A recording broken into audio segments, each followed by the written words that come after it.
Peggy 18.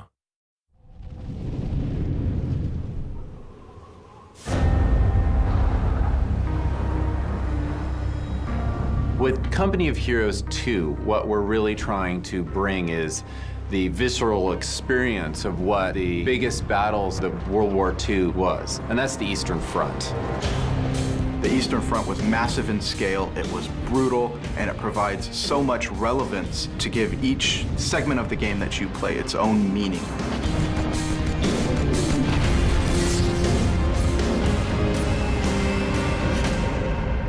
There's a lot of thought that goes into making sure our maps are not only realistic for the time period and the location, but also fun from a gaming perspective. What we're trying to do is create scenarios that allow for players to really utilize the terrain and building assets so that you can use those against another online player. Let's say you take a victory point or you move to an area, there will be things that change. Like the enemy might get reinforcements and make a big push.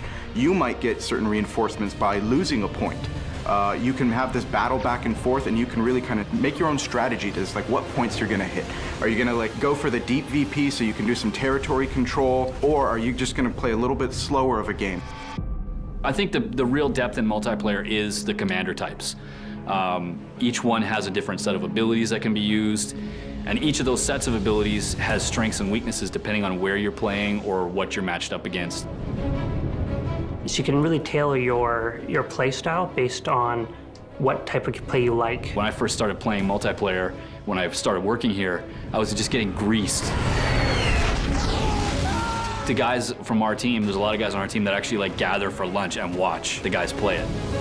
We actually had a demo map that we played on a while back that had this nice pond with a victory point in the middle of it, so everyone's fighting over that. They're coming across the river, hit the mines, boom, they go into the water, and they gotta re-tech. There's nothing worse than going across the river. You hit mines, your tank sinks, and you lose it in one fell swoop. If a tank hits the field and you don't have something to counter that, the game isn't over. And in a lot of other games, if you don't have that hard counter available, you're done, you might as well quit and start over. With us, we want to make sure there's a bit of give with that, that comeback mechanic to allow people the chance to come back and continue fighting. Asymmetric multiplayer and asymmetric development is kind of a key to the franchise. We want to present multiplayer armies that can span, from 1941 to 1945, and so you see the emergence of, big Soviet heavy tanks. You see the emergence and domination on the battlefield of T-34s. Stalin's famous quote, which is "quantity has a quality all of its own," really reflects the feeling of the Soviet army that we have in Company of Heroes 2. They're a little bit more ragtag, their structures look like they've been sort of thrown together, and they're a little bit more on the seat of their pants in terms of how they approach things. The Germans in Company of Heroes 2, they're at the end of their rope. They're an advanced faction. Their vehicles are technologically very advanced for the time. However, they've been at war for years, so the Germans are more defensive. Another new thing that we've added to Company of Heroes 2 is this idea of progressing. And a big part of that is allowing players to unlock content that really gives them the opportunity to customize their armies. What's great is these things will be based on the actual actions that they do. So if you use lots of mortars, suddenly you'll unlock things that have to do with mortars.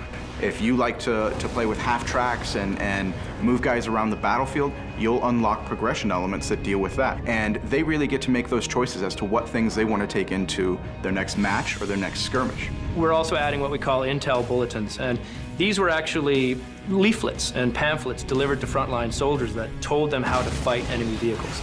As you work through the progression tree, you will unlock the right to earn intelligence bulletins. And as you do certain things in the game, you will then be equipped with more information about how to tackle those things and get simple bonuses against them. The multiplayer gameplay and the campaign are intense experiences, and you apply context to those experiences, and people sort of gravitate, in a more emotional way to what you're presenting. And when I play a multiplayer game of Company of Heroes, the first thing I do is we get up and we talk about all the cool stuff we saw. And we're telling stories to each other about how the battle went.